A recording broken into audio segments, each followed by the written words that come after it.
এটা একটা মানসিক ব্যাধি, মানে একটা পরিষ্কার জানি রাখে মানসিক ব্যাধি। এই জায়গা থেকে তাকে চিকিৎসা হওয়া দরকার। এবং কিন্তু মাসুদ ভাই প্রত্যেকের পুলিশ সদস্য, আমরা কিন্তু কিছু বলি নাই।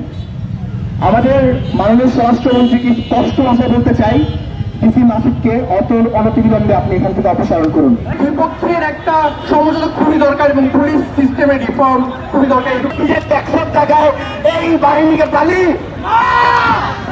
আমরা আমাদের নাগরিক অধিকার নিশ্চিত করার জন্য যে সাংবিধানিক অধিকারের কথা আমরা বলি, যে আমরা শিখি, সেই শিক্ষার্থী ভাইদের উপরে এই সরকারের পাড়ার যখন যে সরকার যে ক্ষমতা কাঠামো যে মন্ত্রী ক্ষমতায় থাকে তার পোশাক কুত্তা ব্যতীত এর কোন ইউটিলিটিকে আমরা দেখতে পাচ্ছি।